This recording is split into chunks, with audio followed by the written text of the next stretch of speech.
All right, in today's lesson, we're going to look at our second special case of polynomial multiplication. But to get started, let's go ahead and review what we learned in the last lesson. So for a warm-up, please describe the shortcut for finding the answer to a binomial that is being squared. Then use it to find the answer. So what we learned in our last lesson is I would describe it as you would take 3 steps. You would square the first term.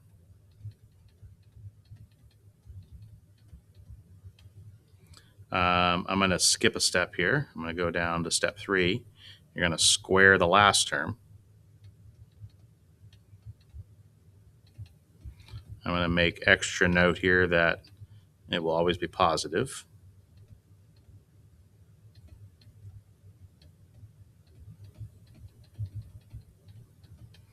And then the middle term is going to come from multiply the 2 terms together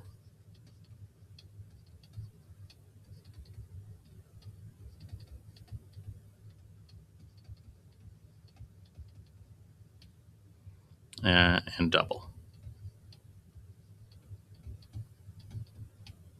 All right, so let's follow our advice. Square the first term. 2x, the quantity squared, 2x times 2x is 4x squared. I'm going to skip the last step. Square the last term. -4 and -4 is a positive 16. The middle term, I'm going to multiply -4 times 2x is -8x, and then I'm going to double. So -16x. Let's just check it real quick just to see that it is in fact working. And I do 2x times 2x is 4x squared. 2x times -4 is -8x. -4 times 2 is another -8x. And -4 and -4 makes positive 16. And I get -8x. There's 2 of them, so -8x doubled is -16x. All right. That is special case number 1. Hopefully, we are good to go. All right, special case number 2. The product of a sum and a difference. These are also known as conjugates. So what is a conjugate? A conjugate is, as you can see an example B there, when you're multiplying, not like we did last time. We're not doing A plus B times A plus B, right? We're not doing that. All we're doing is we're changing one of them from an A plus to an A minus. So all of these, you wouldn't call it opposites of each other, because if they were opposites, both signs would be different. The A and the B are the same. It's just one of them is an addition, one of them is subtraction. So the product of these is going to do something predictable. So what I would like you to do is kind of like we did on the last lesson, go through example 1, do your multiplication, look for the pattern, and then maybe even start to apply it by the time you're done. All right, so go ahead and start foiling these together and see what you get. Go ahead and pause the video and join us in a second. All right, if I do the FOIL, I do x times x is x squared. X times -3 is -3x.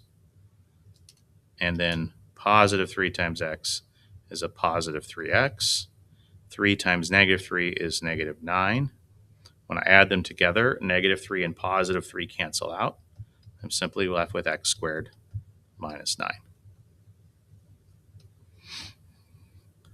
I'm going to do part B. A times A times -b, B times A, positive AB, B times -b, -b squared. Negative A times B and positive A times B cancel out. I'm left with A squared minus B squared. 2x times 2x is 4x squared. 2x times 4 is 8x.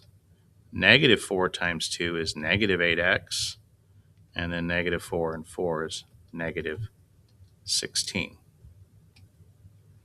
Once again, it looks like our middle terms are going to cancel out, and I'm left with 4x squared minus 16. All right, so let's stop here and just sort of evaluate what we found. In each of these cases, they've done the exact same thing.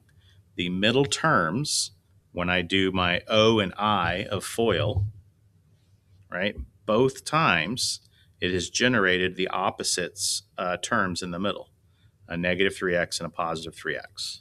And if you think about the math that we're doing, that makes perfect sense. Each time we're multiplying by an x and a 3, one of the times it's a positive, one of the times it's a negative. Each of the times I'm multiplying by an a times a negative b and a times a positive b, leading me to a squared minus b squared. This is also known as, the answer to this is known as the difference, and it's called a difference because it's subtraction, of two, I bet you can figure out why there's two, squares. So the difference of two squares is what you get when you multiply conjugates together. A plus b times a minus b will always turn into a squared minus b squared. So once again, we have a shortcut at our disposal. Please, please do not forget, you already know how to multiply. This is not replacing knowing to multiply. The biggest trick you're going to have in any special case, whether it's this topic or another one, is understanding that it's limited in use, and you need to be able to recognize when you can and when you can't use it. And don't have using the shortcut make you forget what we learned to start, because that's, we already know how to multiply. It's FOIL. All right. D. Let's use the shortcut.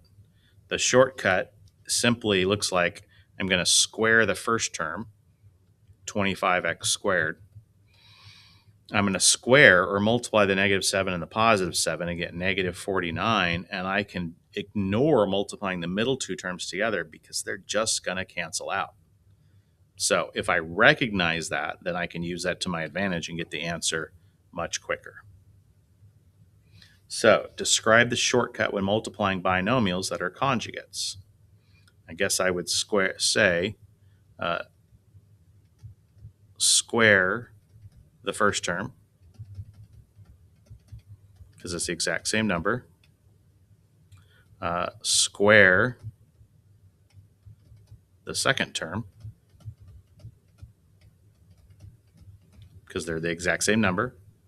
And I guess for a third step, I would say subtract the two.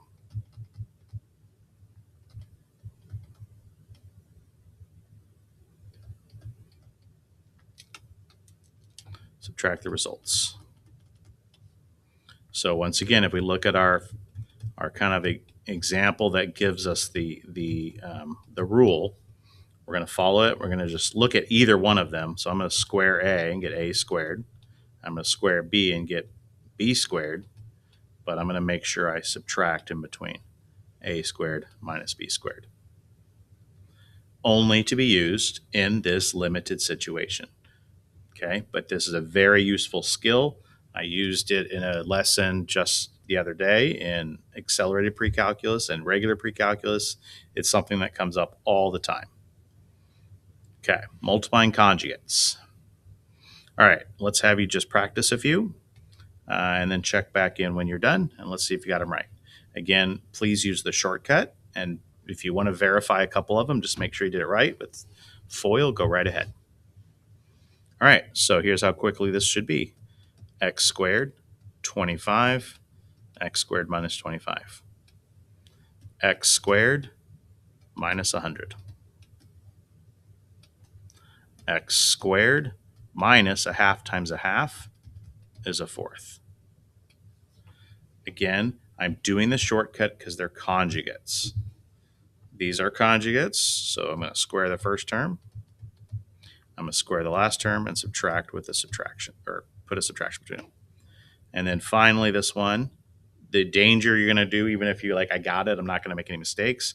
The big danger is when you square this, a lot of people are going to kind of forget to square the coefficient too.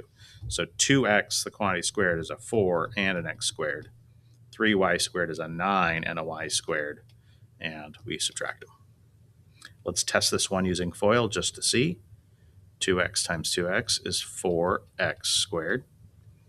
2x times 3y is a 6xy, and it's positive. Negative 3y times 2x is going to be a negative 6xy. And then a negative times a positive is going to be a negative. 3 times 3 is 9, y squared. My middle two cancel out, and I get my answer. All right. Again, it's pretty easy to use when these problems are right, like there's all there is.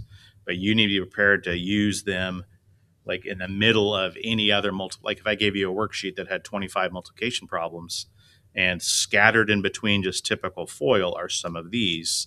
You need to be able to spot these and use this lesson and not use it when you shouldn't. All right, this is known as multiplying conjugates together, a sum and a difference, and the answer is called the difference of two squares. Let me know if you need some help.